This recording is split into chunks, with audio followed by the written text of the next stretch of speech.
This gave organizations and local businesses a chance to interact with the community in a fun way, and I had the chance to stop by the dunk tank and see what they were all about. I'm here on College Avenue, which runs into 71 Business, where yesterday police officers in Northwest Arkansas ran all the way from Bella Vista to Fayetteville for the Special Olympics. Number 3, check the tire pressure and tread.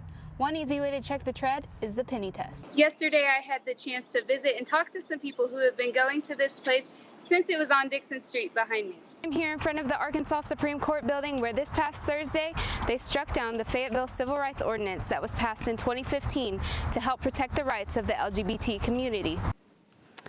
Yeah, and that was an issue that intramural sports faced a lot. In some seasons, they would have every game canceled, so nobody was able to play.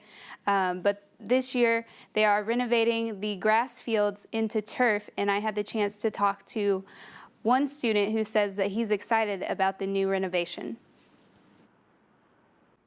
I think it'll be different. I think the balls will play differently in the different sports, but like I said, I think it's going to be really beneficial for those players. They're not going to have to deal with the rainouts and all that. The new renovations will also include replacing the lights with LED lighting, which will help decrease the light pollution and help make things a little bit easier to see. And this will also decrease operational costs. Reporting live for UATV, I'm Sarah Bingham.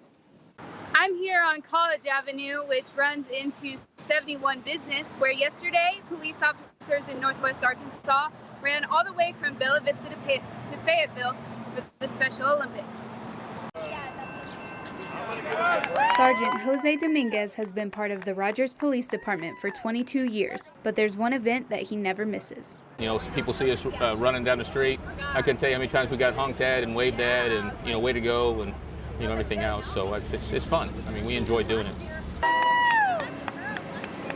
2017 is the 30th year of the Law Enforcement Torch Run, which kicks off the Arkansas Special Olympics Summer Games each year. Dominguez's favorite part of running with the torch is seeing the people he's doing it for. Seeing the faces on the participants of the Special Olympics, I mean, they were excited. They wanted to take pictures with us, thanked us for running. I mean, it was very exciting.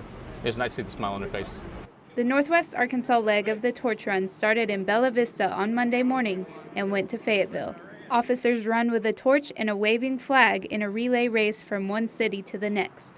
For Officer Sean Harding of Lowell, the run is a way for him to be connected with an organization that's important to him. With the Special Olympics, I wish I could probably be involved one day and be involved with our city. This is as difficult as I can get as of right now. Coming together and all the departments coming together and passing the torch while running shows the community that we are going to take time out of our day and show that we care. There were 12 different starting points across the state, which all meet up in Searcy, where the Special Olympics Games kick off this Thursday through Saturday. Reporting live for UATV, I'm Sarah Bingham. Thousands of people attended the 7th annual Block Street Block Party on Sunday. This gave organizations and local businesses a chance to interact with the community in a fun way, and I had the chance to stop by the dunk tank and see what they were all about. For some, the annual Block Street Block Party means a chance to listen to music while drinking craft beer and getting to try some of Fayetteville's local food. For others, the Block Party is a chance to raise awareness about issues in the community. Seven Hills Homeless Shelter held a dunk tank to raise money and awareness for its organization. Jay Phillips volunteered to be dunked. He says it's important to spread awareness about the homeless population in Fayetteville. I work for Razorback Transit, so I'm used to working with the homeless community around town, so it's a good thing to be a part of. Solomon Birchfield is the operational director at Seven Hills. He says the organization is important to him because there's a need for this type of organization in the Northwest Arkansas area. I like the phrase one community. Like, our community needs to be big enough to welcome everybody. And people that are homeless, to me, that says that we're not doing something right. There's something we haven't figured out yet, and the people I meet at the homeless center have something to offer, and we need to have them in a healthy, safe place so that they can contribute to our community. And they had 6 volunteers volunteering to be dunked, including a couple of state representatives. Seven Hills Homeless Shelter is always accepting donations and volunteers. See more on their website at sevenhillscenter.com. Students with a Native American background have come together to learn more about their heritage and to connect with others. The Native American Student Association held a cultural showcase event last Wednesday where students could learn about dancers and eat Native American food. For RSO President Olivia Morgan, the club is something she's become passionate about. Growing up, I knew I was Choctaw, but I was never really immersed in the culture. But you know, in high school, I got more interested.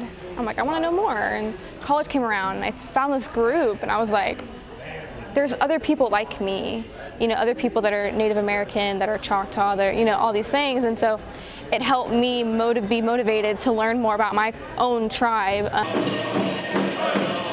It's helped me have that courage to ask questions, because I think the fear that some people feel when they're disconnected with their community is that there's no one like me around here. And that's what I have found to be the biggest issue. Student Gabriela Tovar says the Native American Students Association helped her find a place on campus where she felt comfortable. I'm from the Navajo Reservation in Arizona, and I moved to Arkansas to go to school here. And the beginning few weeks of school, I was very lonely, and I felt misguided and just alone in general, because I wasn't having connections with other Native American students on campus until I met Olivia through the organization. Now she wants to help other Native American students feel like they can connect with other people on campus like them. I've just been passionate about giving Native American students a chance to reconnect with others, so that if they're away from home, that they'll have someone to lean on to.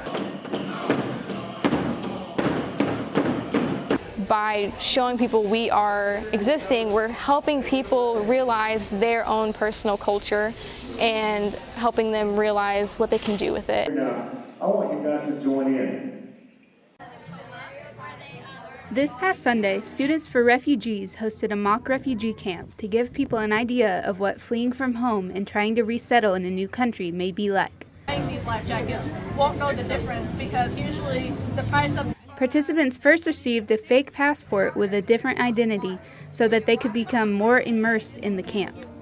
The journey began with a simulated boat ride, followed by arrival at the camp, but problems could arise like losing articles of clothing or medical issues.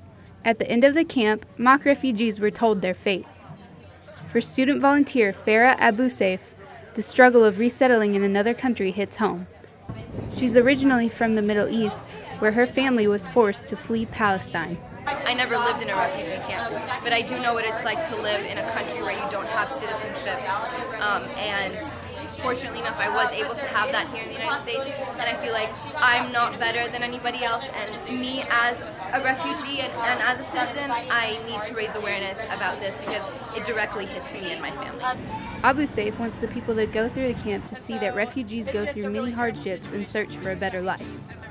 This event is here to raise awareness, to let you know that they are not just, you know, crying, screaming children and parents on TV. They are real people that go through a lot to get where they are.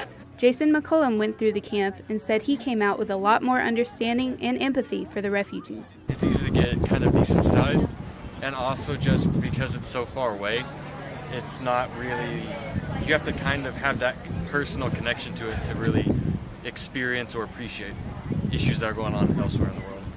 We as people and we as a community need to raise awareness and come together to help them, and especially for the refugees that we get to our area, the more that they know, the more I think open-minded and kinder they will be to the idea.